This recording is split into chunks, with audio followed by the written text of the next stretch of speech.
All right, all right. It's all the way up. Run those likes up. Share, subscribe.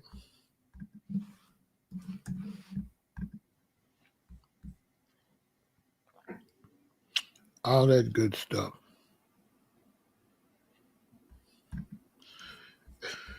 Welcome to the channel. Okay, everybody, rep your city, rep your city. I'm represent Chicago, Illinois. Shout out to everybody on Twitch, Kick, YouTube, and Facebook. We got Indianapolis in the building. We got Greensboro in the building. Who else we got? Who else we got?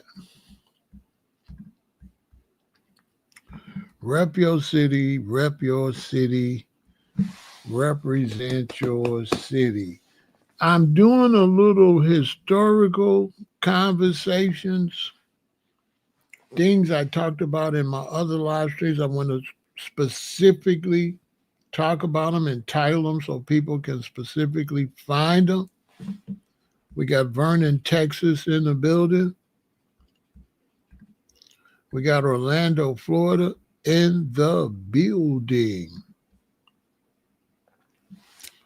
So that's what I'm doing. I'm doing a little historical information so it's documented. And today I'm talking about Pan-Africanism in the 1980s.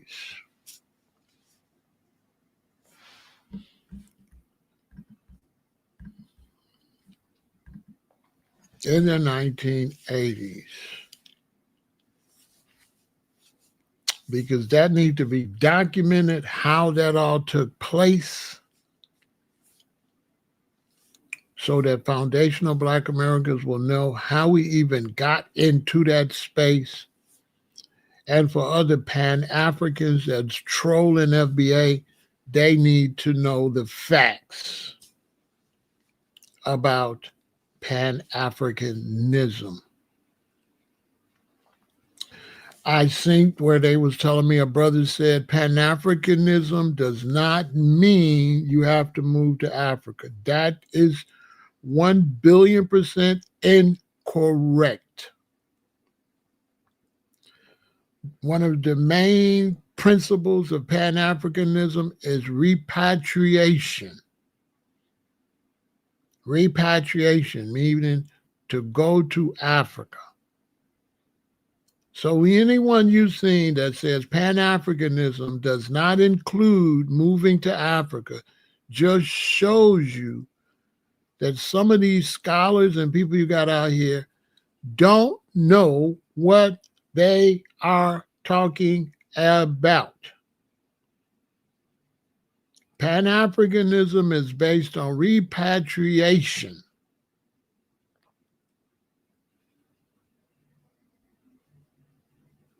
Africa for the Africans. Those at home and those abroad, meaning those abroad need to be trying to go home.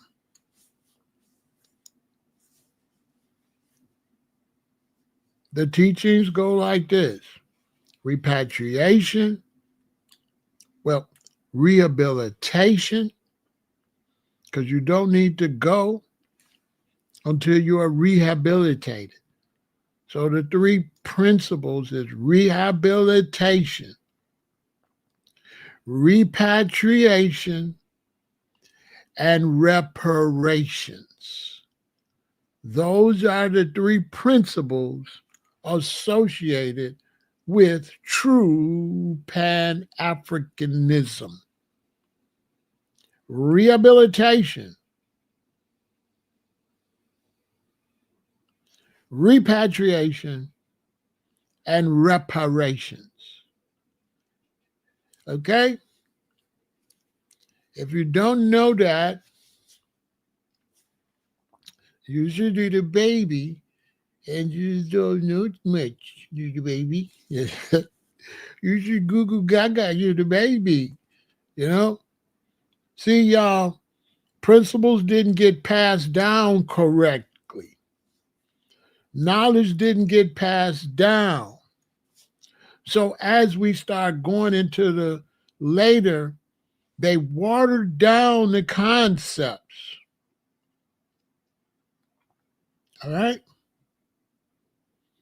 They watered down the concepts. All right? You see, foundational Black Americans began to have the great migration from the South to the North.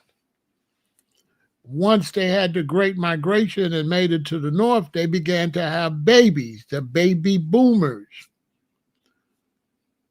Those that was a part of the great migration was one element, but was still under persecution and forms of Jim Crow. So you wasn't free until 1970. So no ideologies could be thoroughly put together before 1970 because you couldn't even ride on the bus.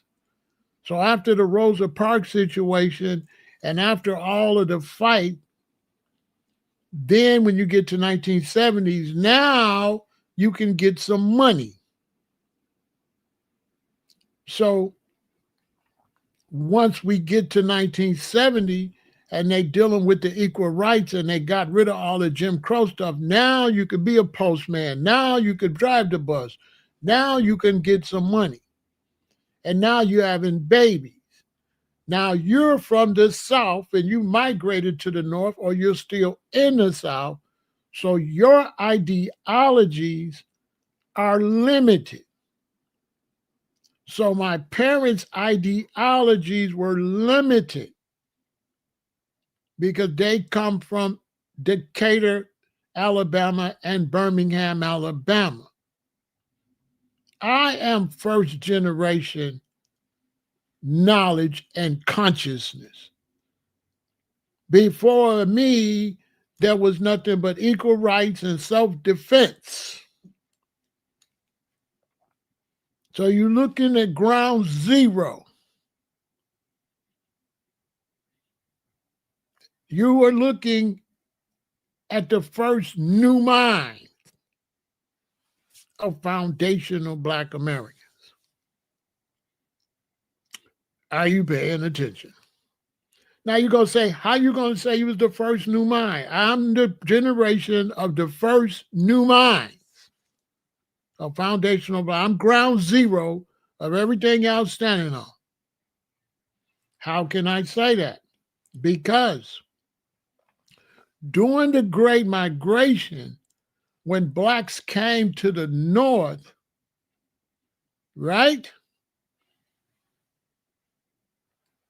Some of them brought children that was already 3, 4, 5, 6, 7, 8, 9, 10.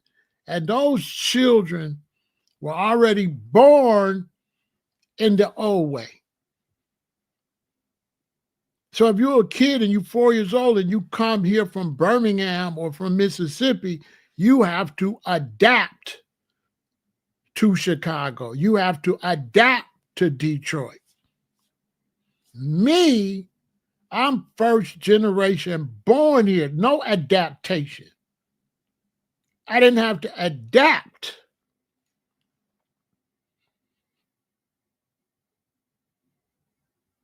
Therefore, by the time I get in grade school, I am faster than the boys older than me.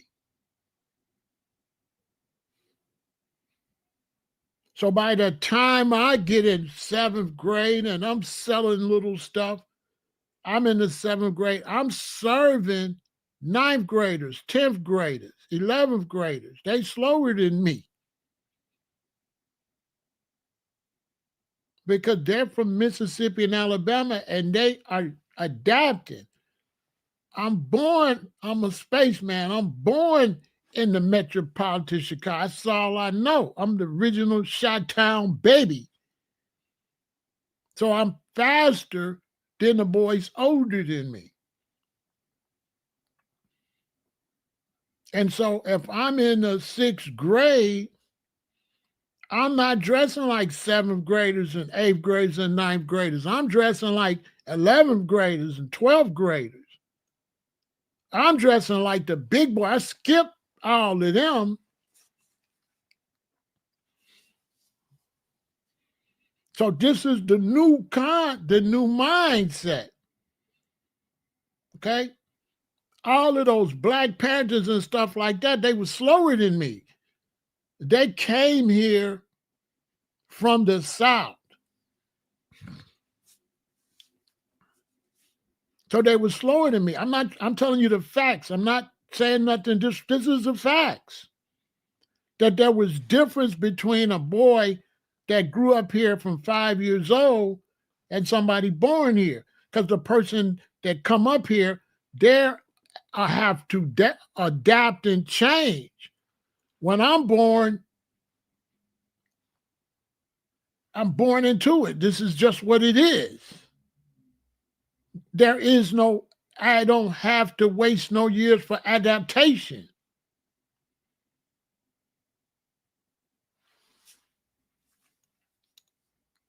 These are facts. And so I'm skipping generations. I'm in the 5th grade. I'm not copying 6th graders and 7th graders and 8th graders. So by the time I go to high school as a freshman, I'm not like the sophomores and juniors. The only people really checking for me is seniors and freshmen in college. So when my parents took me out of public schools and sent me to the Lutheran school, there was already blacks there. And when I come to school, sophomores ain't paying me no attention. Juniors ain't, it's the seniors like, hey, come here. Because I'm dressed like the seniors. The juniors is whack. The sophomores is whack. This is a fact. So the older blacks and the older whites, they call me, come here. That's how I got into illegal activities. Going to a Lutheran school and being a G early and being a spaceman and being ahead of the time. So the white dudes is like seniors. They looking at me. I'm hey, you, come here.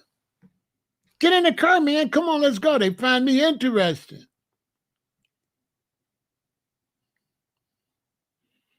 Because I'm not my age. I'm more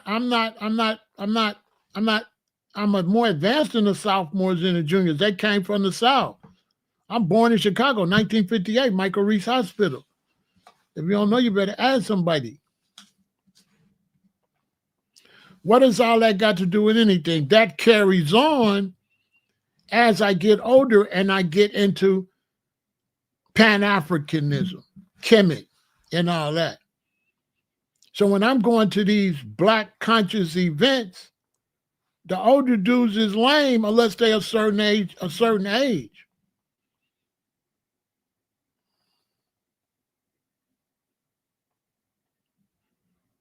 Yeah, there was no learning curve. Yeah. There was no learning curve. And the reason it would be easy for me to adapt to the seniors or juniors when I'm a freshman, because they've already went through the curve, so they're kind of official now.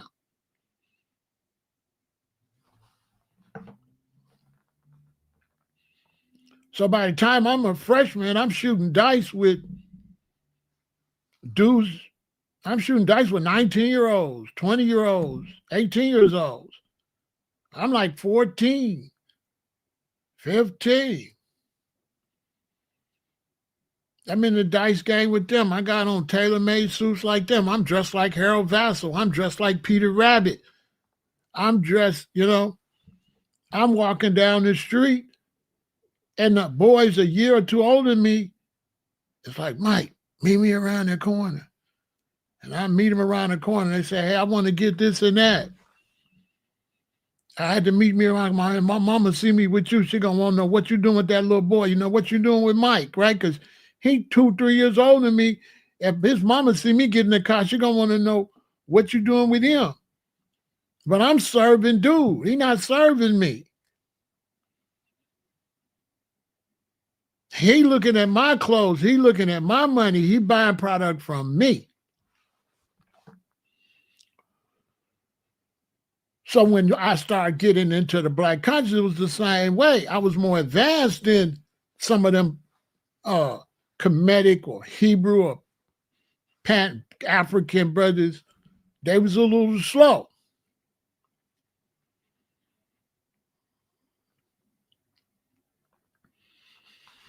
So that's just a backdrop. But what we're trying to do here now, I'm trying to show you where Pan-Africanism came from in the United States. Because you got babies talking about Pan-Africanism that wasn't here. So this is very important information. This is foundational Black American history. This is American history. This is facts about Pan-Africanism. And Pan-Africanism in the United States coincided with Africans coming here. So my first African brethren came here in the 70s. They didn't come here in the 60s. They came in the 70s and in the late 70s too. The mid 70s, like the Africans came here like 74, 75, 76 and on. That's when the African brothers came here. A lot of them came here to go to school and stuff like that. My one friend, Ben, I think he was from Ghana. He was here to learn how to, he was going to go start his own mint. And he was came here to learn how to make money, to actually print money.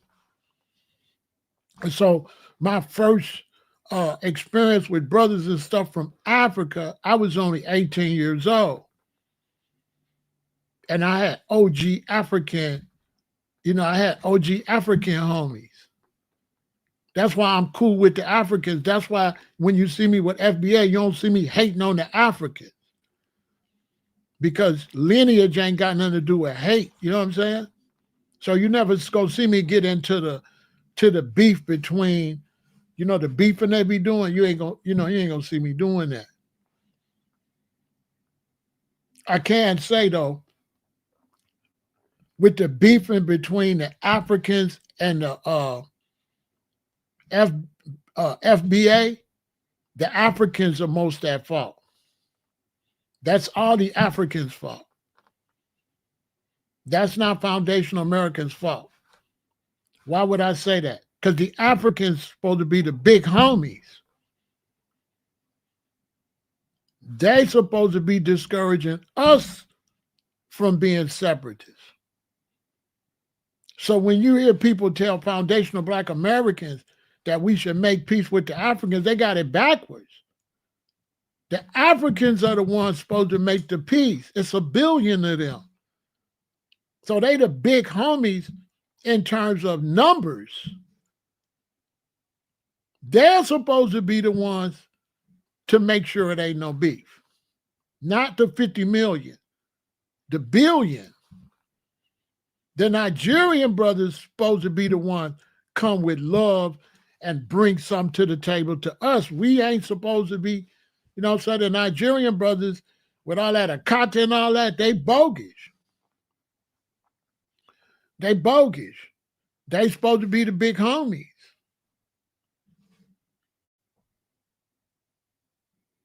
They breaking all the rules because the rules go like this.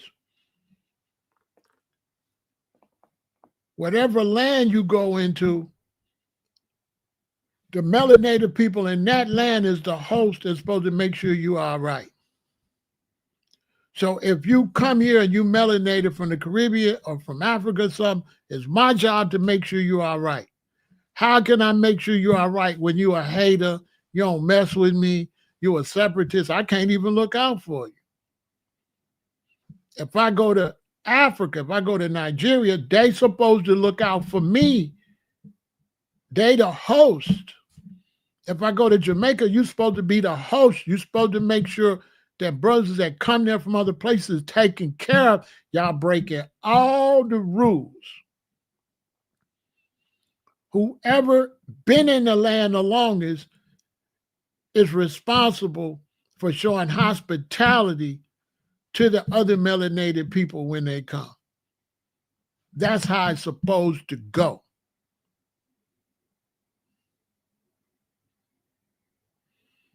You understand?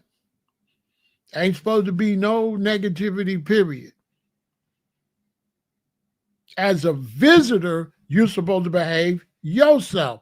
I can't go to Africa, disrespect the Africans, and think they're going to be a good host. Okay? So now we're going to get into Pan-Africanism. Now we're talking about modern day Pan-Africanism. We're not talking about the Marcus Garvey era. Because the Marcus Garvey era with Delaney and Crummell and all of them, right? That dissipated. So when people tried to carry Pan-Africanism from the Garvey era to now, they fouled because that doesn't go like that. By the time you get to the 50s, Pan-Africanism is dead. There is no Pan-Africanism in the United States in the 50s and in the 60s. Don't show me no little crack with no few people in New York. That don't represent the United States. When I was growing up, there was no Pan-Africanism in the United States. It did not exist. Brothers from New York need to stop telling Black American history because New York is an immigrant city and New York does not represent America. New York represents immigration because it's on the coast, just like Florida represents immigration. They don't represent America because too many people are coming there from other places. So New Yorkers don't have an American experience. They have an immigration city experience. Their experience is false and does not represent the experience of Black Americans. Period. So when you come over here from New York talking about, yeah, but this was going on that. No, it wasn't. It was only going on there in New York.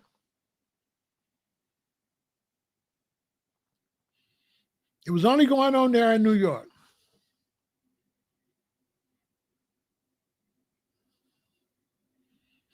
Wasn't no Dominicans in Chicago. Wasn't no Dominicans in Detroit.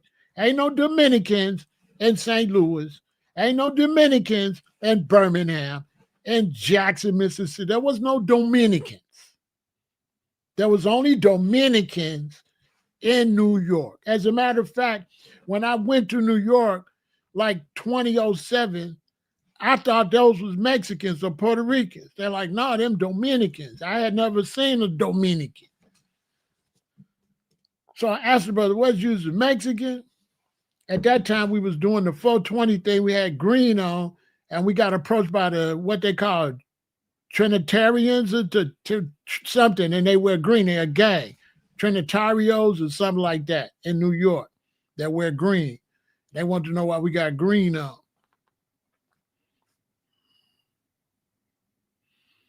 You understand? So let's get to the knowledge. So Pan-Africanism didn't exist.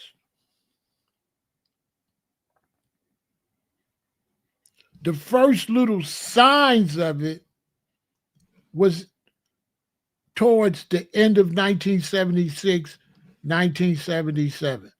Now you had people like Gil Scott Heron dropping a little knowledge, the last poets. We had UMass Kayla, Osabisa, but that wasn't the mainstream. People didn't know about that. But the one thing we did have was African Liberation Day, right? We had African Liberation Day, but we didn't have African Liberation Day until 77, 78, like that. So the first experience in this time, the things that created Pan-Africanism with foundational Black Americans, the first thing that brought Pan-Africanism to foundational Black Americans after the Great Migration was the problems in Soweto. The problems in Soweto and the way they was unaliving the youth in Soweto made the world news. And when it made the world news, that was the first experience foundational Black Americans in this modern time had with Africa. And it was like those signs that said they couldn't go to the beach and all that. You got to understand it's 1977. That's real close to the 60s. So those signs that whites only on the beach reminded foundational Black Americans about the separate water fountain and whites only on the bus and whites only fountains. So that was the camaraderie that South Africa had, like beaches with signs that say whites only. And then those children got hurt in Soweto. So when the children got hurt in Soweto, this is 1976. This is the year I graduated high school. Now, what makes this significant is because along with that, the news media is expanding. Without the news media expanding, we don't know about that, right? Y'all should understand that because y'all have expanded, right? From Facebook and Twitter, from MySpace to Instagram and all it is, TikTok and also now and YouTube. So y'all know the expansion of the opportunity to see things. Well, in 1976, the news began to expand and tell more world news. So we were able to find out about the horrible situation in Soweto. That was our first experience with Africa. Anybody from my era tell you that? So our first experience with Africa in these modern times since the Great Migration was with the situation in Soweto. But that wasn't enough to create a movement of Pan-Africanism.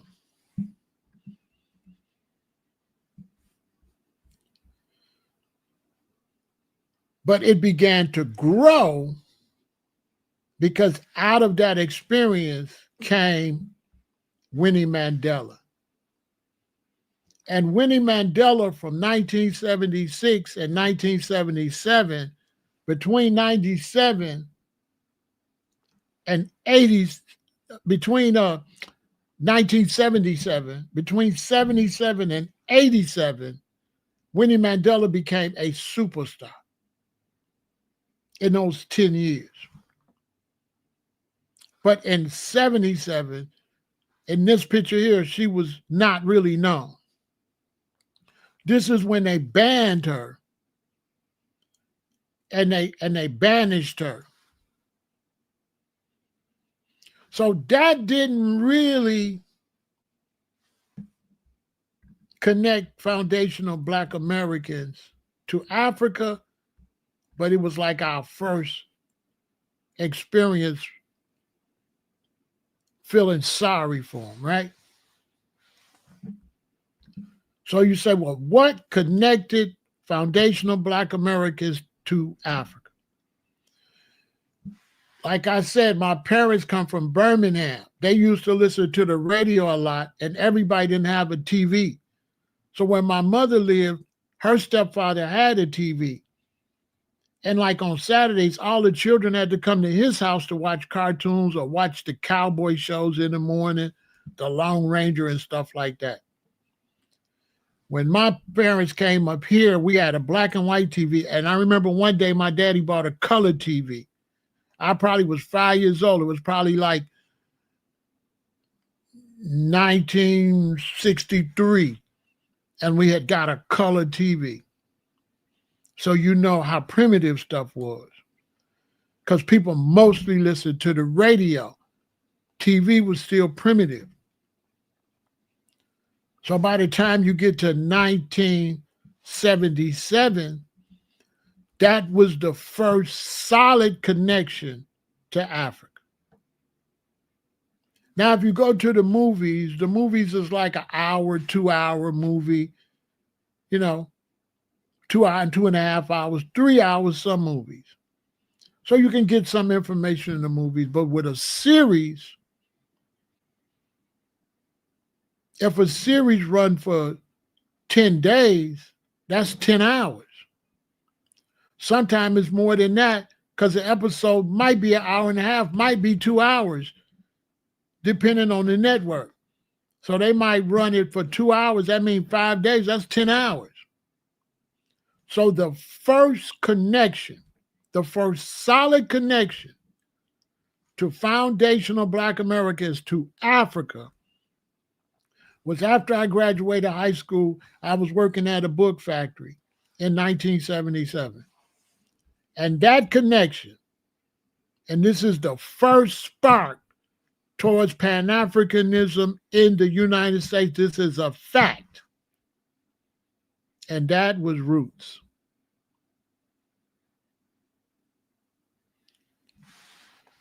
Roots was the first time that foundational Black Americans got to hear or see a more in-depth look at what slavery was like.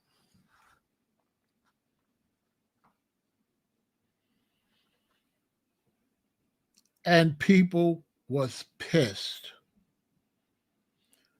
People were very upset. I worked at a book factory, and the night they had the episode where they made him say, "You not Kunta Kinte, you Toby," and what they was doing with him to get him try to forget his original name. And when I went to work that night, I worked with some older brothers in their 40s and 50s, some OGs. I'm 18. And they was not. Black Americans, after watching Roots, was not in a good mood. Because these are the people from the Great Migration, and this is the first generation that got TV like that. This is the first generation got color TV. This is the first generation got this new information. So this is the first time Black Americans is really seeing a depiction of what was depicted as slavery. We're not going to argue if it was factual or not. I'm just talking about the psychological trauma from watching what was presented.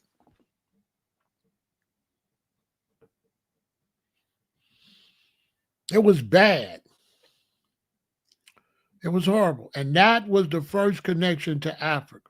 As a matter of fact,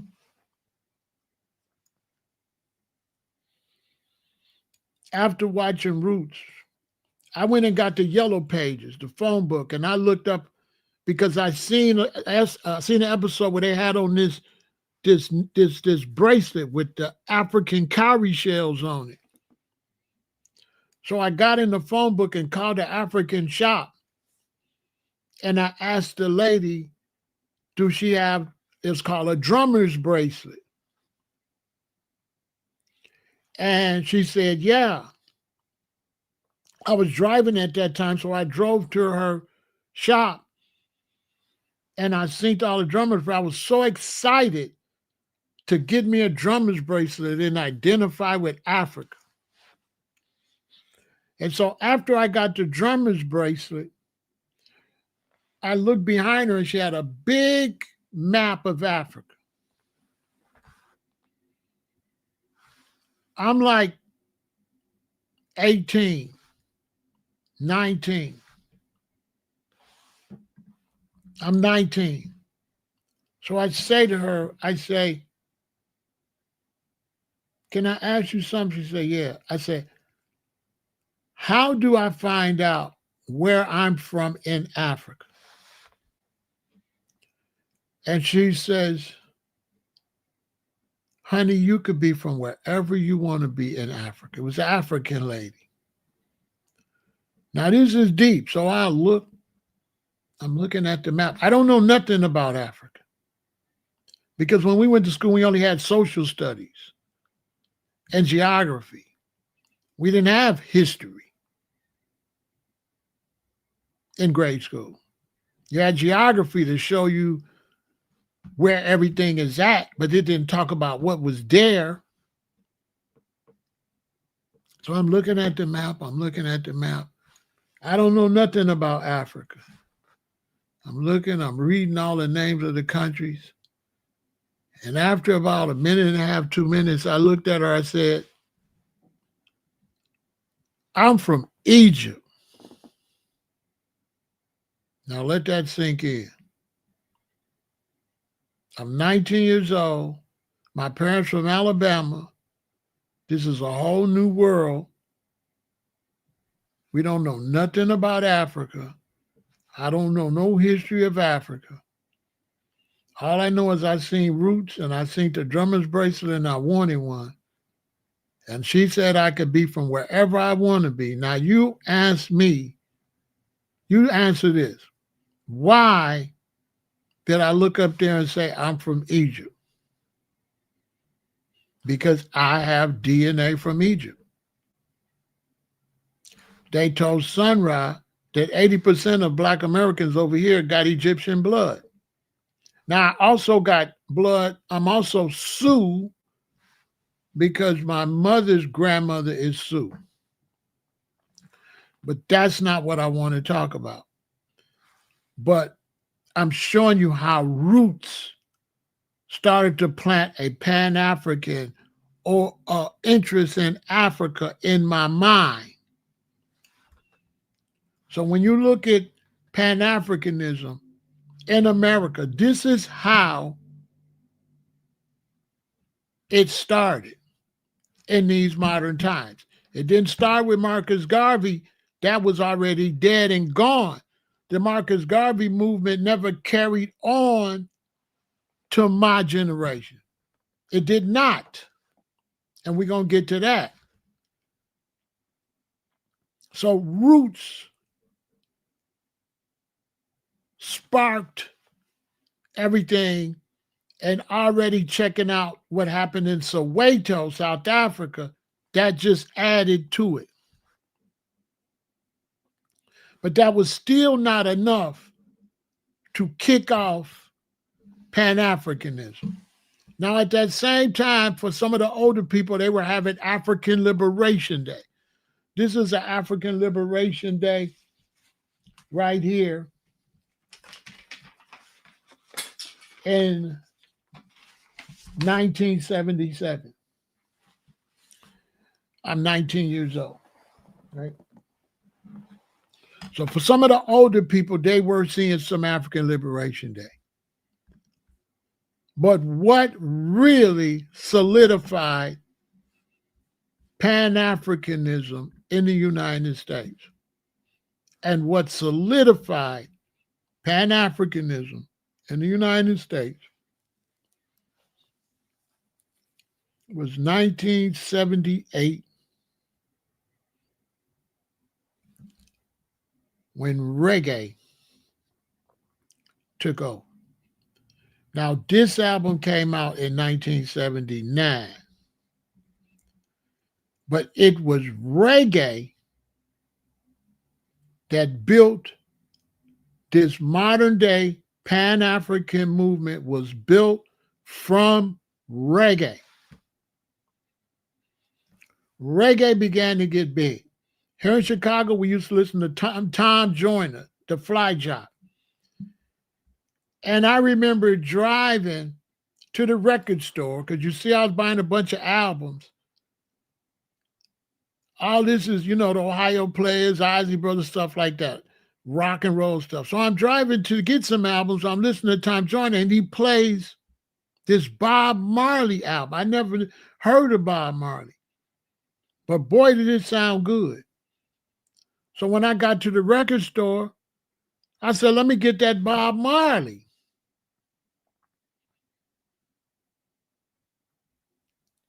And it was reggae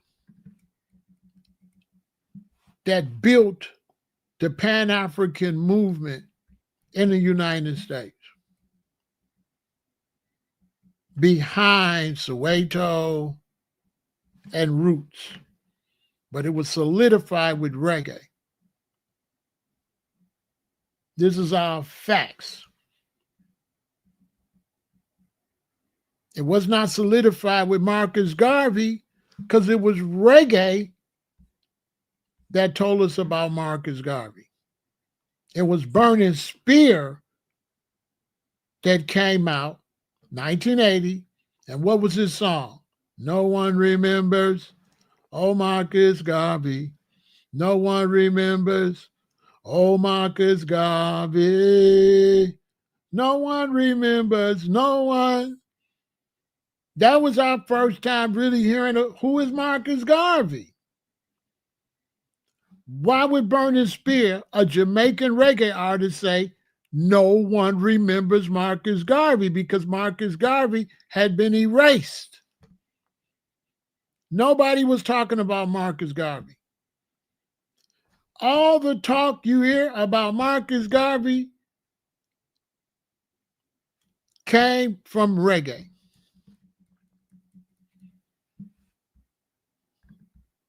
These are facts.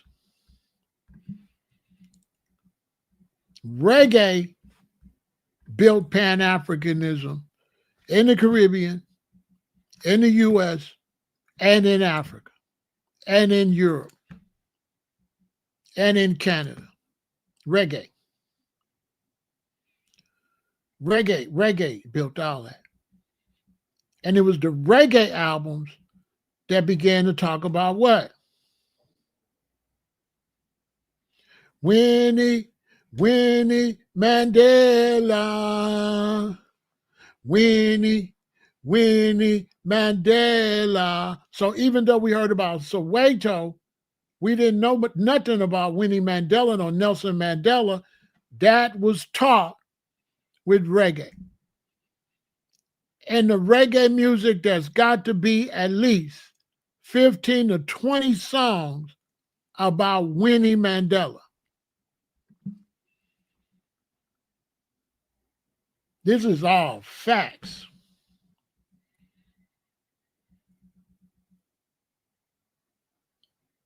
So reggae began to teach. In England, they had steel pulse. In Canada, they had messenger. They had reggae bands in Trinidad. And all of the African brothers and Black Americans that had some type of consciousness, we was all listening to reggae. And reggae became the biggest music in the world. They fought it, they kept it down. Even BET ended up having Caribbean rhythms.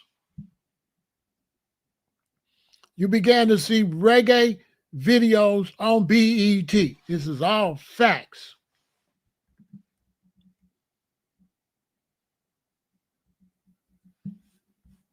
And that's how Pan-Africanism grew. It didn't grow from Marcus Garvey. Reggae resurrected Garvey. Reggae is the one brought Garvey back to life. Reggae was the news. So you could listen to reggae and they would let you know what's going on in the world. So we could listen to Steel Pulse or Oswald or Linton Kwesi Johnson, and they would tell us what's going on in England. This reggae was the news. So Steel Pulse was like, Handsworth Revolution. What's Handsworth Revolution? Look it up. Steel Pulse. George Jackson, Solid Brother George. George Jackson. See what I'm saying? You ain't Black American. You don't even know who George Jackson is, and you're Black American. That's how I found out about George Jackson, from a reggae band from England. These is facts. So the music was teaching us all the history. All the history was in the reggae music. I remember getting this album and just looking at all the flags. You know, I had never seen these flags. And survival is written on the slave ships. This is supposed to be the people in the bottom of the slave ships. All this stuff was new.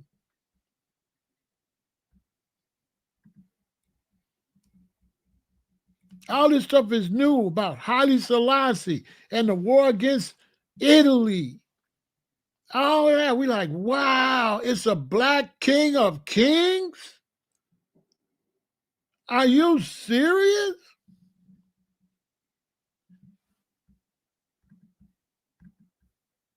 Winnie Mandela? What's going on with that?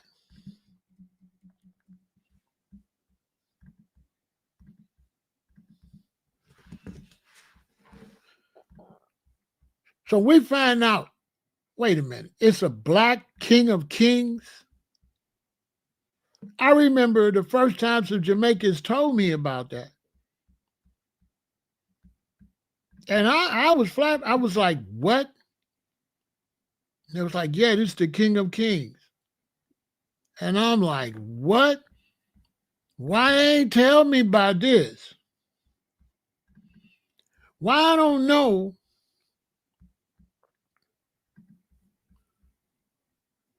that there's a Black King of Kings? Wait a minute, I gotta go look this up. I gotta look this up. And some young Jamaicans told me that.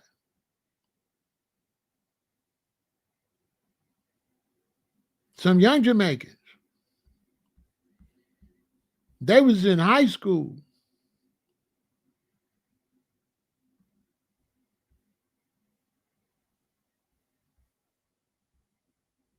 They was in high school. And they told me about this Black King of Kings.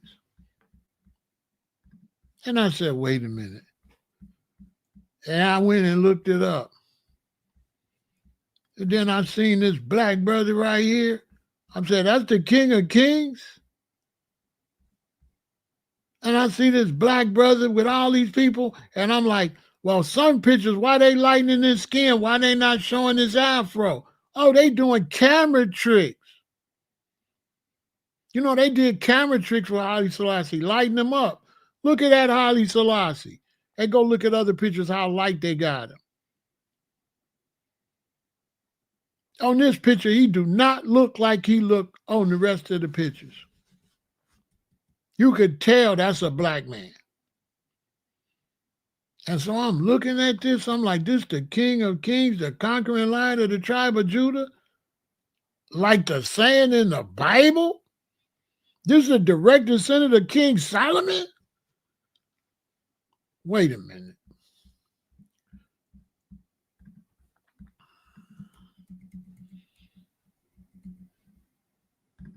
And so it was reggae that built Pan-Africanism. And brought Pan-Africanism all around the world. It was reggae to let us know about Winnie Mandela. It was reggae to let us know about Marcus Garvey. It was reggae to let us know all the history. That's how Pan-Africanism really got around the world. Because I wanted you younger people to know the real history.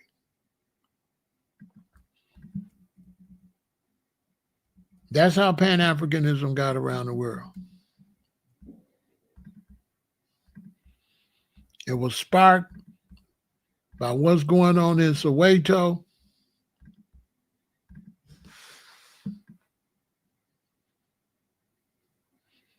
And it just kept growing. When we seen what was going on in Soweto, we was pissed. We were not happy at what they had did to them children over there in South Africa.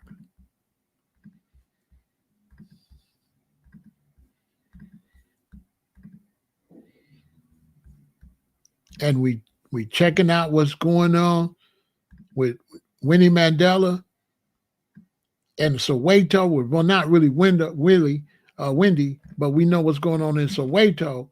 And so we know about Soweto. And then later, reggae doubled back and told us about Winnie and the effort to free Nelson. So those were two different stories. One was Soweto. We knew about Soweto, but we didn't know about Winnie. We just knew they mistreated those children and unalived children in Soweto. Then later, as Winnie got older, we found out about Winnie and we found out about Nelson. But all of that we found out through reggae. And that's how you end up getting a Pan-African movement. Through the music.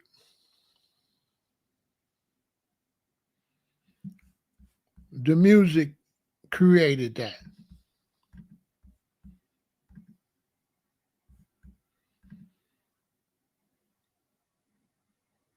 The music.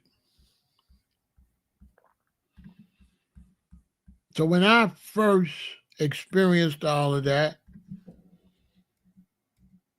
you know, I'm born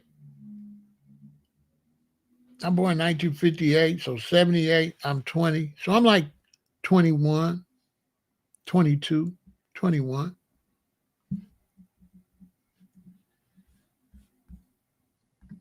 When I come into it. And I'm learning about ancient Kemet and Ethiopia and all that. I leaned more towards Kemet. But I was really into like Fred Hampton, the Black Panthers. I was more on the militant Black revolutionary side, as you could tell.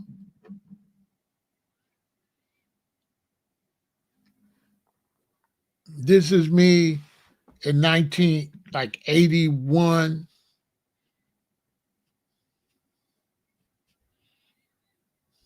So I'm like 23.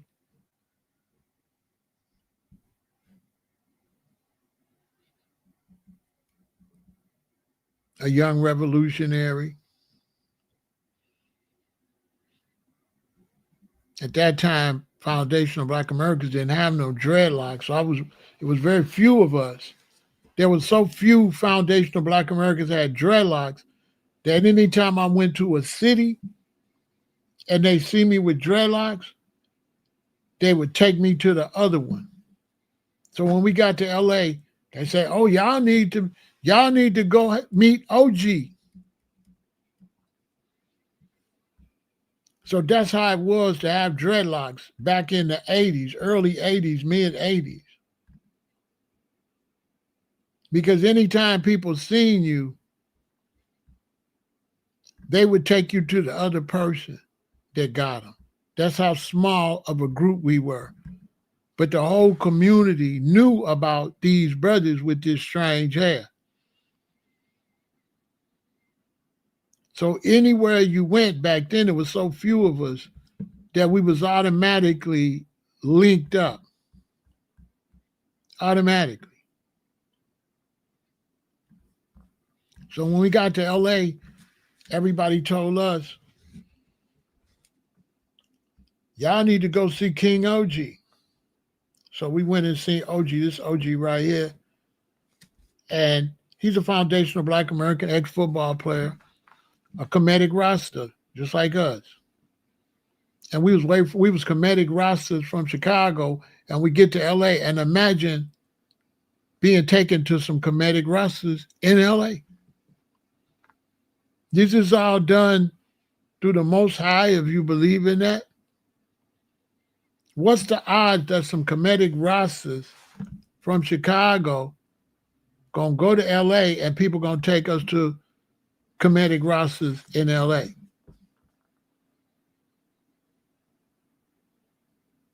And so when they say, princes shall come out of Ethiopia, a princess shall come out of Egypt, It says, princes shall come out of Egypt, Ethiopia shall soon stretch forth her hands on the jaw. So there was that Egypt and Ethiopia thing, because it was always Egypt, Israel, and Ethiopia, right?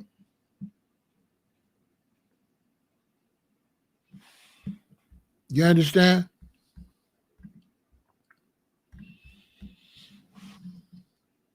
And that's what got Pan-Africanism off the ground. This ain't no think.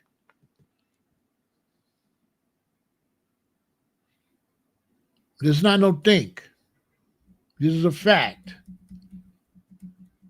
That Pan-Africanism spread through reggae music. There was no way for a person to spread Pan-Africanism if you were in New York. How somebody in California gonna know what you're saying in New York? So the only way somebody in California and New York and everywhere would know was through the music. The music was a way to go out and everybody know. Other than that, we didn't have social media. So if you was a Pan-African in New York, you had absolutely no way to teach somebody in Texas about Pan-Africanism, because we didn't have social media or none of that. You understand? We didn't have none of that.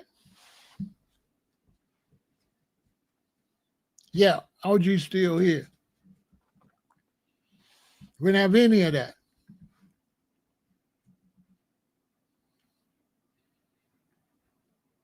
So it was reggae that spreaded Pan-Africanism. It was reggae that said no one remembers Marcus Garvey. It was reggae that said Africa unite, for we moving right. It was reggae that taught us reparations, repatriation. It was Rasta that said repatriation is a must. There was no Black Americans teaching repatriation. These is all facts. These ain't no people you just talking.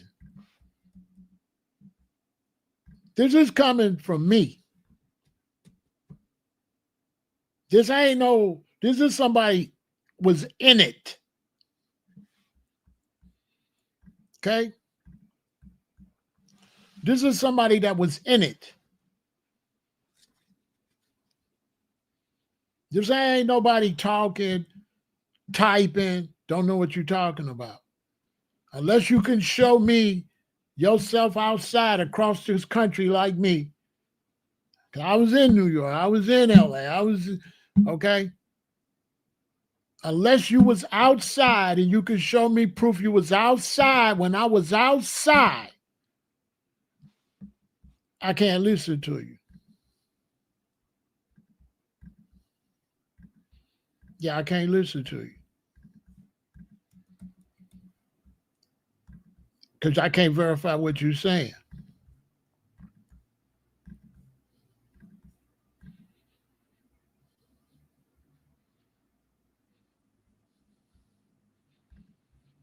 Because everything I'm saying could be verified.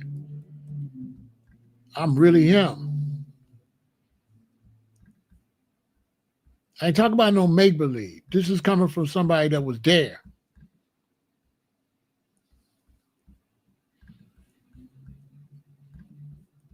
So don't come over here and you ain't even on my level trying to tell me something. You can't show me no evidence on what you got in the game. There I go. There I go in the 80s. Show me your documentation, who you are, and how you was moving and shaking. If you can't show me no documentation of who you are, why would I listen to you? This is Ross Kojo Brown. I lived with him in L.A.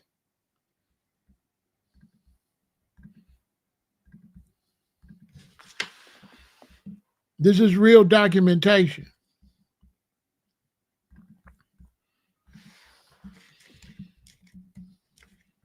It's not fake. I was the one sold the gear. I was the one dressed the rappers. I'm the one dressed the reggae artists. Here go Joseph Hill from Culture, buying a shirt from who? From me. Here's Burning Spear, buying a shirt from who? From me. I sold Pan-African clothes. I sold Marcus Garvey t-shirts, Haile Selassie t-shirts, Africa for the Africans, Malcolm X. Not nobody just talking. I am the man.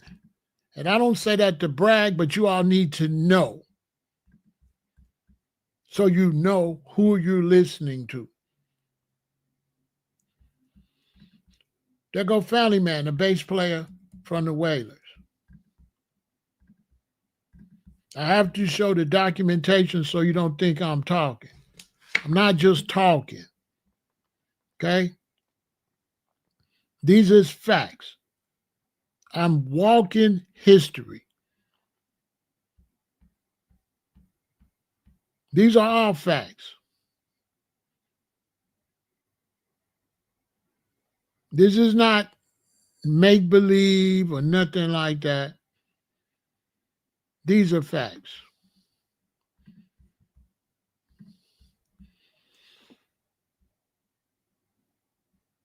And I'm born in Chicago.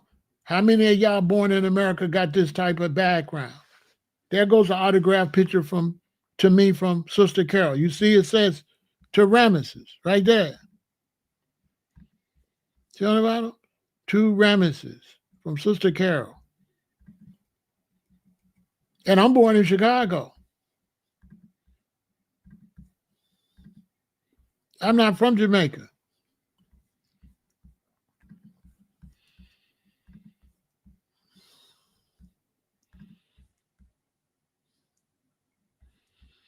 Here go Junior Brathwaite, which was the youngest whaler. The original whalers was Bob, Bunny, Peter, Vision, and him. But his mother moved to Chicago. Rest in peace to Junior Brathwaite, one of the original whalers before Rita and them got in the group. There was no I3s. It was 5 dudes started the whalers.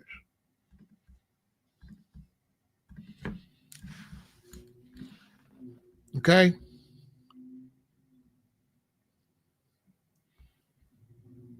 And my brethren that I lived with, Ross Kojo Brown, him and Mortimer was the one that taught them. Here go my brethren. I lived with him in Compton, California. Anybody in Compton around my age, would you tell them that Kojo was very popular in Compton, and all the Black Americans, all the foundational Black Americans loved Kojo Brown, who was like second in command next to Mortimer Plano, and Mortimer was the one on the plane with Emperor Haile Selassie.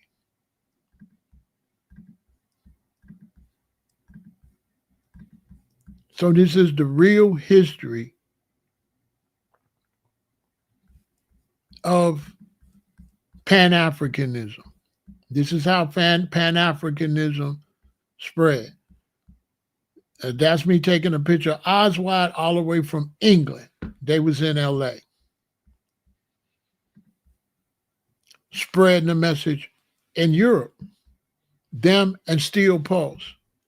As a matter of fact, the last time I seen Steel Pulse, I was sitting there talking to the percussionist. And he knew me because he had been there a couple of times. He said, Ramesses, man. Well, I know you, man. I say, yeah, you know me because I just talked to you last year. He's like, no, man. I know you. I said, for real? He said, yeah, man. Boy, I'm going to remember. And after a while, he said, your picture in David House, the lead singer in Steel Pulse. He said, your picture in David House, man, in his living room. And I knew exactly what he was talking about because my brethren, Tazadi Wadada here in Chicago, was the first one to bring Steel Pulse to Chicago. And when he bought Steel Pulse to Chicago, I'm just a baby. I'm only like 20, 21. And he said, Ramesses, you want to be security? Imagine what's that like you 21. Here's my brethren, Tazadi Wadada before I met him with Bob Marley. So the one in the white shirt, Tazadi Wadada he brought Steel Pulse to Chicago and he asked me, did I want to be security? I was so excited. I put on my African garb that a brother gave me from West Africa, brought my African cane, and I was security. And they took my picture with Steel Pulse. And that was the picture that the brethren that's in David's house. That Zadi still won't give me the picture. But he got so many pictures he can't find. This was the robe I wore that an African brother gave me. An African brother gave me this three-piece African thing that he was a prince. This was the clothing of a prince from Africa. And how I got that is after seeing Roots and all that, this before I left here, and being into the culture, I got on the CTA bus one day and there was a brother driving. And he said, hey, my brother. I said, hey, brother, I went to shake his hand and he tried to do something and I pulled my hand away because I just gave him a shake. I didn't know he was going to do something. So I went back and said, what was you going to do? And he took my hand, he did this. You know what I'm saying? And he said, that's what they would do in Africa. You shake the hand and they do this. So I did that. So the brother, he said, you know what? You're a very interesting young man. He was from Africa. He was from West Africa. He said, you really wanted to learn. He said, wait a minute. He gave me his phone number. He said, call me Sunday. So I called him Sunday and he gave me his address. He said, come see me. And when I went down to his apartment on the north side, he let me in and he went in the back room and he gave me two outfits. I wish I still had. He gave me an orange and white one. And he gave me this one. And when he gave me this one, he said, the print that's on it, it's an off-white print.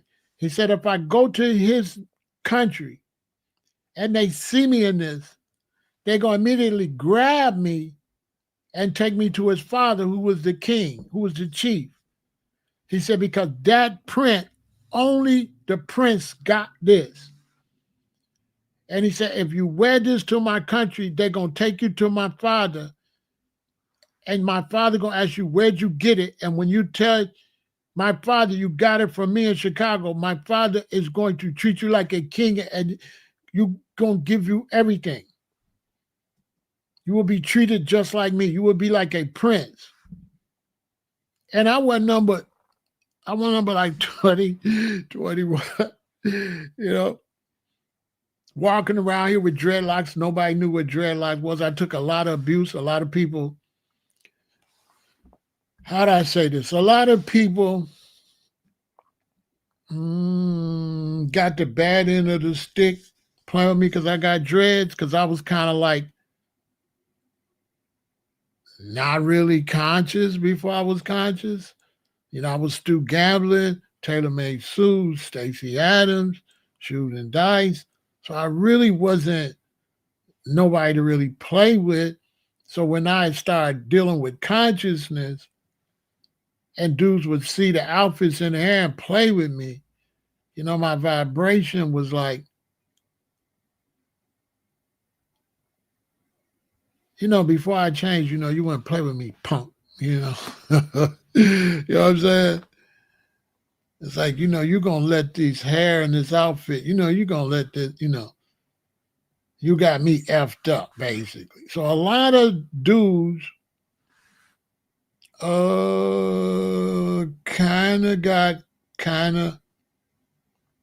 treated funny by not knowing who they play. And then I'm looking at you and you ain't really all that. And I know you're going to bow down if I didn't have this on. If you met me before I changed, you're going to bow down.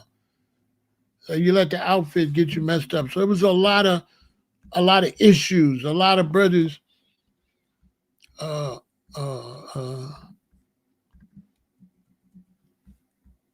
had issues for playing with me. And as time went, it only became a little more dangerous to play with me as time went on. It was not smart. Okay? Shout out to my middle daughter's mother. I hope she's doing good out here. And so that's a little history where Pan-Africanism really came from. And it was a mixture of first Soweto, where Black people paid a little attention.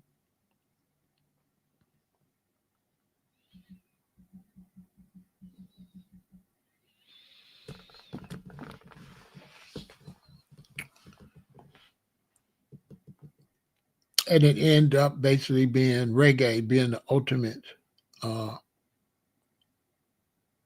thing that really took it over the top. But the spark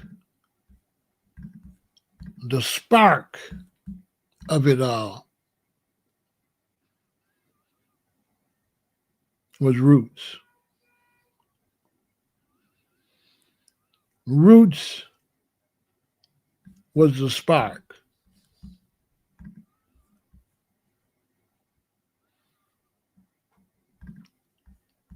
Roots was that little bitty flicker.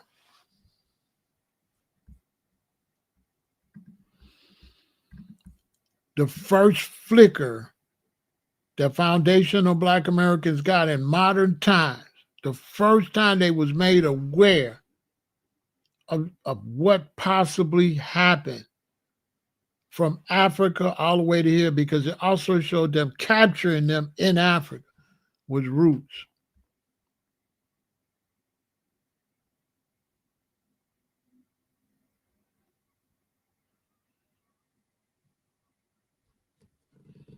The club on Vermont, I don't know, because I haven't been to LA since what, 90, 89, 90. I've been, but I mean, I haven't lived out there since 89, 90. So I don't know what's going on. All that stuff would be new. The last time I was out there was 2000 and probably 8 or 9, but I was out there on some rap promo. So I was out there 2008 or 9. But we was at a video shoot and all that, so I didn't get to hang out. We was out there for static video shoot. We had a hotel in Hollywood, so I didn't really get to do much because I had to make sure that the rappers were where they was all supposed to be. So the last time I was in LA, I didn't really get to do too much when I was there. So I don't really know what's going, because LA changed since I left, brother. The Rodney King riots changed everything. So after the Rodney King riots, nothing was like it was in the 80s after Rodney King. Everything was discombobulated. Because when we went, we took a limousine. I took a limousine from Hollywood down Vermont, and it was all Mexicans. So do I know the restaurant / club on Vermont, right north of Manchester? You got to tell me the name of the club. I might know it. Was Methuselah there? Methuselah used to perform there because I used to work for Methuselah at the spot. So I might know what you're talking about. But, you know, a lot of them things I didn't go to because I've been plant-based since I've been a vegan. So a lot of restaurants I didn't go to. I didn't go to jerk chicken restaurants and restaurants sell meat. You know what I'm saying? So I didn't go to restaurants that sell meat and stuff like that. I only went to vegetarian and vegan restaurants. Except Juicy's. I went to Juicy's. But they moved. I don't know where they at now, but I went to Juicy's. Juicy's was right next to the record shop where I worked at. So I did go to Juicy's, because Juicy's was right next to the record shop.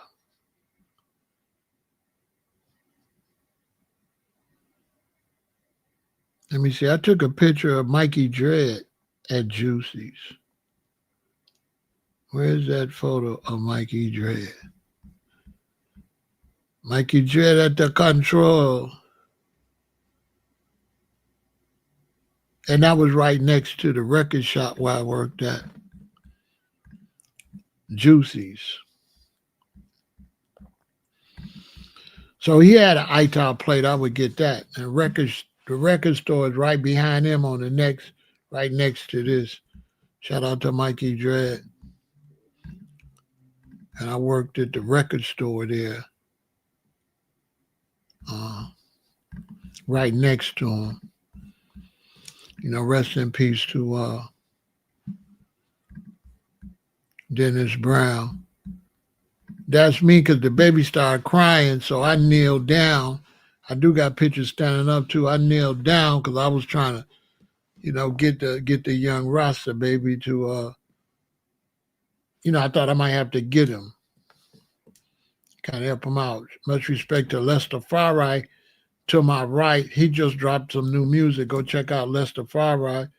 Ross Bunny, he got unalive, and Dennis Brown passed away. But this was the record store I worked at with my sister Simret, which is the same place where Sister Carol came and autographed that picture for me. But all this is to say that it was reggae that brought Pan-Africanism to the world after it was gone. Pan-Africanism was totally gone. That's why this man Bernard Spears say, no one remembers old Marcus Garvey. No one remembers old Marcus Garvey. So he really one of the brothers that bought Marcus Garvey back. I sold a lot of Marcus Garvey shirts, and in this era, in the 80s, we're the ones that resurrected Marcus Garvey. Marcus Garvey was gone. I guarantee you that's a Marcus Garvey shirt he got in his hand folded up. Or either a Holly Slosh shirt And so when I used to be vending at like, not at reggae events, but I would be at the black events, like, Black uh, Liberation Day and stuff like that, right? Older black men would come to my booth and see the Marcus Garvey shirts and be like, "Oh man, I can't believe you got Brother Marcus Garvey." And so in the 80s, resurrected Marcus Garvey on the reggae scene. On the reggae scene, we resurrected Marcus Garvey. Marcus Garvey was erased, was gone. These are all facts. Anybody will tell you that. It was the reggae scene that resurrected Marcus Garvey. And these are absolute facts. And I sold many, many, many Marcus Garvey shirts to resurrect Marcus. It's one of my biggest shirts. There I am. That's my booth in the back where I had to tie things down the stream. The winds was blowing. There go King OG to the right. This is Tabby Diamond. Rest in peace to Tabby Diamond. This is Gold Tafari. Rest in peace to Gold Tafari. And that's me in the middle. And there's Marcus Garvey shirts on this table. And I had the lace and everything, and I helped dress the rosters so that when they go on tour, they look good. I was the one that provided the clothing and all of that stuff. And to the hip-hop artists and the rap artists, Bobby Brown's manager bought stuff for me, a lot of rappers. Because the rappers got all their pro-black stuff after this. So this also, Lester Farrai, he got some new music out. Go follow him on Instagram. So this inspired the rappers. And then the rappers, this is how you get Poor Righteous Teachers, Public Enemy, KRS-One. So that's the next part where they came in 88, 89, 90. And then they came into the fold. From that inspired them. That kicked off conscious rap. I got a letter from the government the other day. I opened and read it. It said they were suckers. One of the coldest intros in rap history. One of the coldest first lines in rap history. There's very few lines colder than that. I got a letter from the government the other day. I opened and read it. It said they were suckers. I like, whoa. Shout out to Chuck D. I do got a Chuck D story. I was selling reggae items at Hollywood Live. That's where they shoot the Jimmy Kimmel show. That used to be Hollywood Live, and they had 3 floors. And they would have like jazz and blues on the top floor. In the middle, they would have, dance to college kids doing the modern dance to the modern music. In the basement, they had a reggae band, and I would be in the basement selling my stuff. And so one day after the show, I'm packed up. I'm walking down Hollywood Boulevard. The street is like a half a block away. And a third of the way down the other side, I see these bunch of dudes. A group of dudes, and they walking like this. Which nobody walk like that. So I'm looking at these 5, 6, 7, 8 dudes walking like that. And they're going to get to me before I get to the corner. I got to get to the corner and make a turn, but they closer to that corner and I'm back. So they get closer and closer. They don't look right. I'm in LA and they not walking like nobody in LA. And finally, when I get close enough, and they get out of the darkness. It was Flavor Flav, Chuck D, and Public Enemy. That's why they was walking like that. Yeah, Tony Chin. Yeah, that's my brethren too. Tony Chin is my brethren. Shout out to Tony Chin. Is he still, what is he doing? Is he still doing this thing? Tony Chin, that's my brother. You know what I'm saying? Shout out to Tony Chin. He bought stuff from me all the time. I dressed all of them. See what I'm saying? I dressed all of them. These are all facts. Well, let's take a break, and then we'll continue. Ladies, send in your pictures. Let's take a break and we'll finish. Ladies, send your pictures in.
So yeah, ladies, send those pictures in.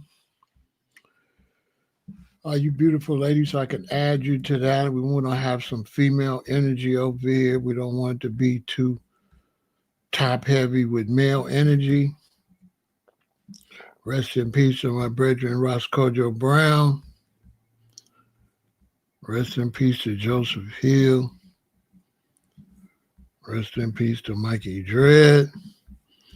Rest in peace to Dennis Brown and Ross Bunny. And to all the brethren out there, That's what's going on with that. And now we're moving on to FBA and reparations for Black Americans, which was always a part of the culture. And it's just not a change, it's a growing point. So we're growing. And now we're growing into the point of reparations. And my advice to all other brothers and stuff from other places is to also focus on reparations. If you're in Jamaica, you should be focusing on reparation. If you're in the Caribbean, you should be focused on reparation from the French or from the British. If you're in Haiti, you should also be focused on reparation from the French. If you're in West Africa, you should be focused on stop paying the French and make them pay you. Because there's a bunch of West African countries that are paying the French reparations from losing control of their land. So it's just crazy that people want to go to Africa while the Africans are being pimped by France and paying France. The Africans in West Africa and the Haitians are paying the French for not owning them. They said they're losing money because they don't own them anymore. Imagine somebody owning you and looting you, and the deal they make to leave is you got to pay them. That's extortion. So West Africa's in no position to talk to us about reparations while 13 countries or so are paying the French reparations from stealing from you. So don't talk to me about going somewhere that's paying reparations. Yeah, and Jimmy Cliff. Jimmy Cliff was a good friend too. Was really good friends with Wascojo Brown.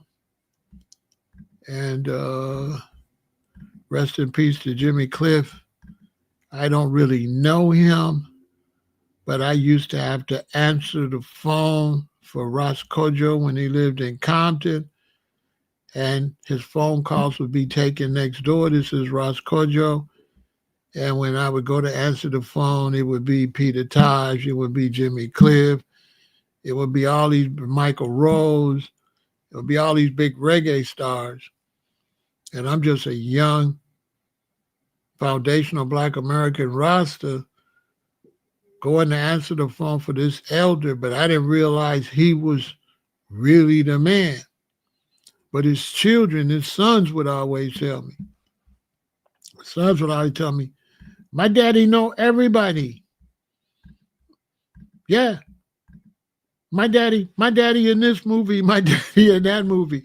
Now his sons are grown, and I'm following them on Instagram. This is Ross Kojo living in Compton. I'm not sure if this is his sons, because this one in his lap is his daughter, and that's his oldest son, and then that's the youngest one that he's holding. So by the time I got there, she was a teenager, and they was boys, like older. And they would always, and that's Ross Kojo right there, and I live with him. And I thought it was very interesting because Rasta only smoked chalice with Rasta and other brethren with dreadlocks. But for Kojo to be an elder, he would smoke chalice with all the Black Americans, all the foundational Black Americans that lived around him in Compton. He would smoke chalice with them. And that chalice he had, everybody had smoked on it. Bob Marley, Peter Tosh, Bunny Wailer, Jimmy Cliff, Michael Rose, you name it. All the big reggae stars had smoked on that chalice, and he would smoke it with regular Black Americans. And everybody in Compton loved him. And it's crazy how I met him because we were standing with some brothers in Compton, and I was just standing at the bus stop, me and my brethren Kepper. And a van pulled over and stopped, and the window go down. It was him.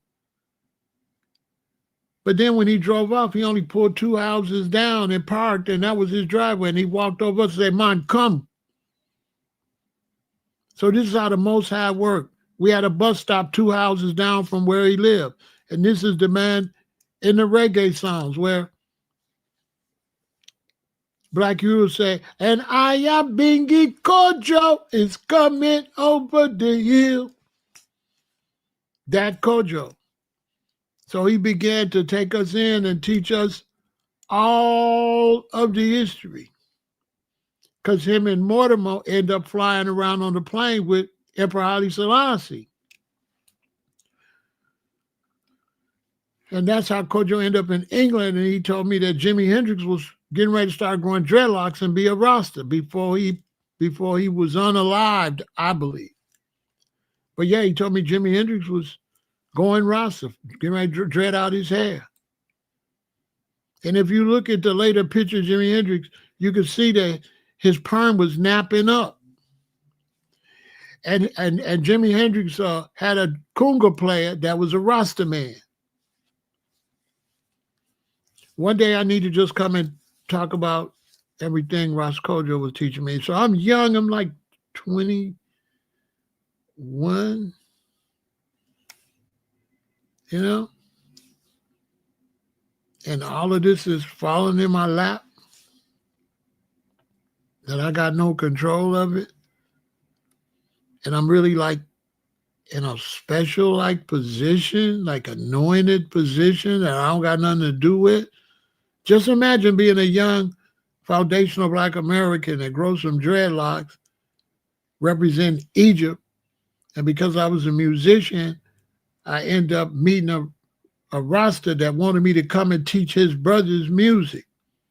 So that's how I got involved, just teaching them music. I had dreadlocks, but I was representing Kemet. But from dealing with them, they showed me pictures of Haile Selassie. I'm like, oh, this is interesting. And that's how I become like one of the original Kemetic Rastas. It was all like happenstance. I have nothing to do with none of it.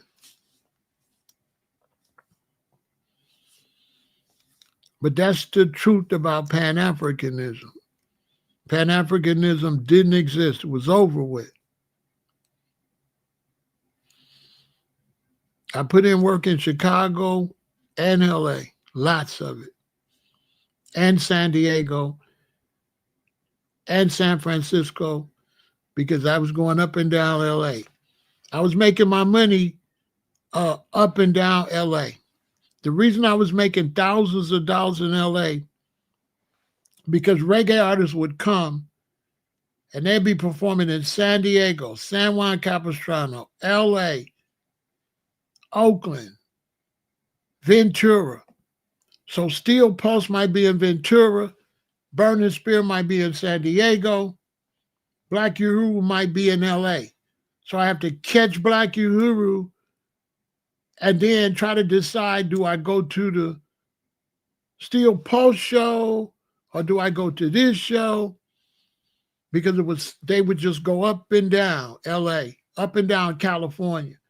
So I was driving up and down California, San Diego, San Juan Capistrano, LA, Ventura, back, and they was just coming, doing all the reggae shows and doing the Black events. So I had red, gold, and green stuff, and I had red, black, and green stuff. So I had a variety. I would change my shirts. I give y'all a little game depending on my audience. If I'm doing a reggae show, I got like 7 different Haile Selassie shirts and a dozen of each. I'll put out 4 or 5 Haile Selassie shirts, Bob Marley, Lion of Judah, Irie, One Love, Reggae Japan, stuff like that. If I'm doing a Kwanzaa, I'll put out Marcus Garvey, Malcolm Martin, Mandela and Me. I would put out more of the red, black, and green, more Garvey shirts more red, black, and green, and more Black Power stuff.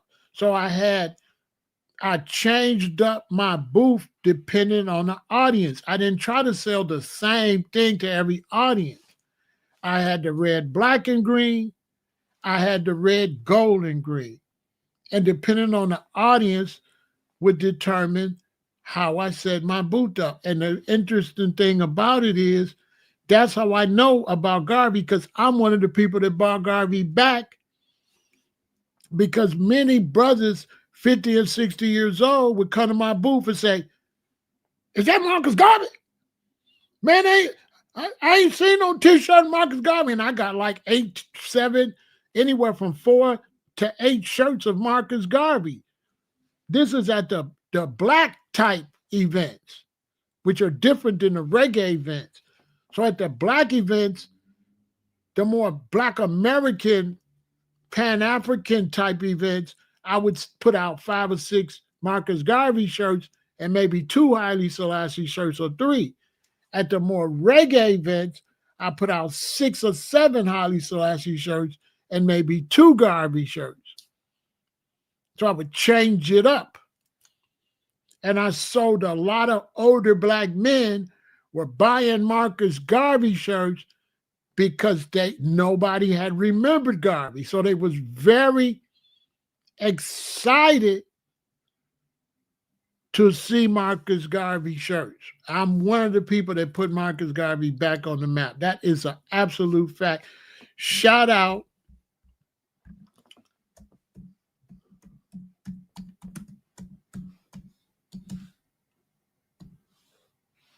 to Nicholas Novelty, because Nicholas Novelty, let me give them some love. Nicholas Novelty are the people that I used to order my stuff from in New York. So when I would get this stuff in LA, nobody had it. So I made thousands of dollars shopping with Nicholas Novelty. They've changed now because t-shirts ain't as hot as they used to be. So they've changed. But back then, Nicholas Novelty had everything I could dream of, sending it to me in LA, because New York would get the new stuff and they would send it to me and I would make a fortune. So much love to Nicholas Novelty. I'm following on Instagram, and I always remind them how much money they helped me make in LA. And when I would get my boxes, I would rip the labels off so nobody know my connection, because it was a big Caribbean community in New York. So they had everything, all the Rasta hats, Rasta everything. I was making a fortune. And that's why I got stabbed, because I was the big popular Rasta and I was dealing with a woman and the dude was jealous. That's going to be in my book. But yeah, I was cleaning up. And then I had other vendors I was buying stuff from. And I always had to dress and look the part. So I always had on the jackets, the shirts, the items. I always looked like a reggae star in order for Burning Spear and people like that to shop with me. I had to be official. You see this shirt I'm selling, Joseph Hill from Culture? See, I got one on, but I got mine's made in silver, because I always wear white, gold, and silver. Now, I did not sell the silver ones. I wouldn't sell the silver ones. I had 10 or 20 of them just for me and my size. I sold the gold ones. I wish I would have took a picture of the back of these shirts, because I had His Majesty's speech in gold on the back. A woman and her daughter I met in Ventura used to go to Venezuela and get stuff made and bring it back. And I gave them some money, and they went to Venezuela and got these shirts for me, got me a bunch of friendship bracelets that said what I want them to say, Rasta, One Love, Irie, right? And bought them back, and I was making a fortune.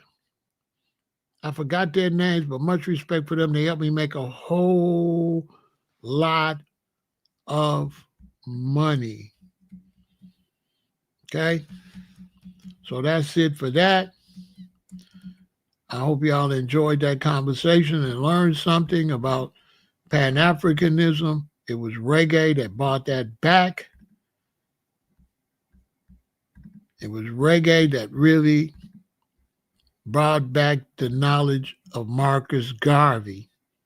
Without reggae, Marcus Garvey would have been forgotten. And the reggae was a savior because when with all these reggae bands, right, that allowed pro-black events had what? Had entertainment.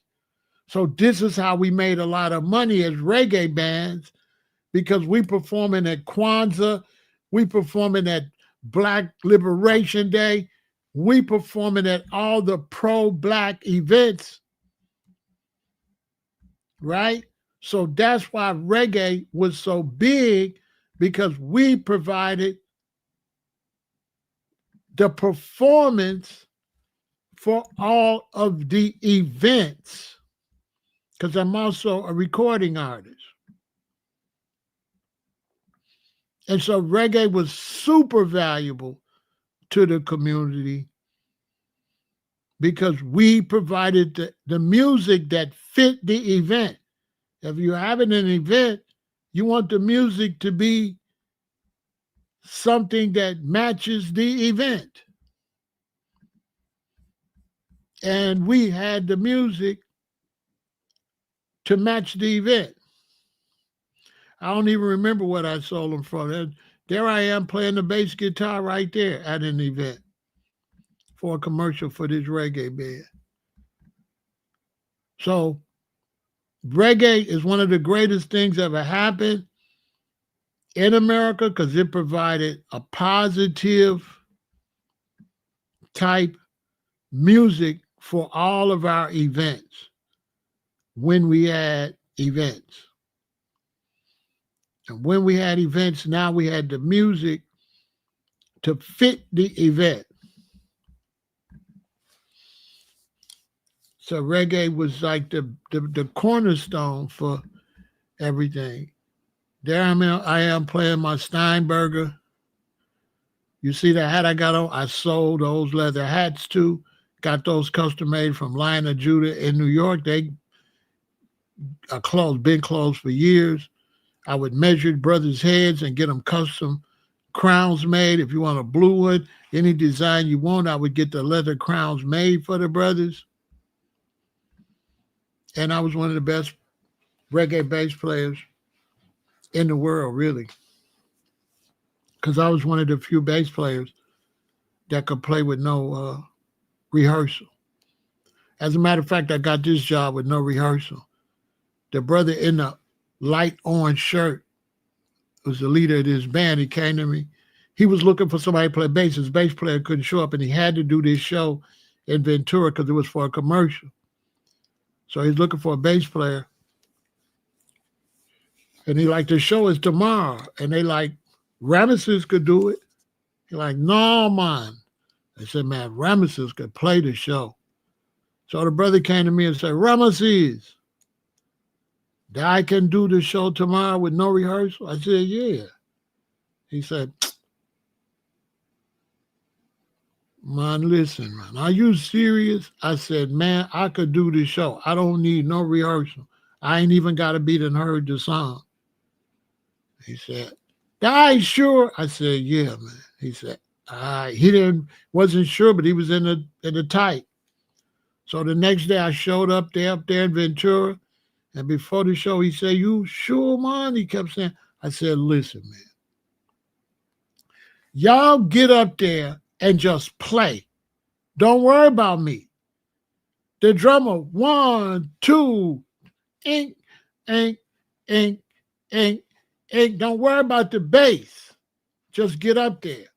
Because I learned reggae from playing on the radio, listening to the reggae radio station, and I would just come in and play by ear because I can hear and I could just play the bass naturally. And I would learn the bass line. What I would do is challenge myself. When the song come in, I need to know the bass line within a couple of times so I could play the majority of the song. So sure enough, they got up there, pra pa pa pa, dun dun dun dun, boom dun dun. And once I hear the notes, then I just come in, boom boom boom boom boom boom boom boom boom boom boom boom boom boom boom boom boom boom boom.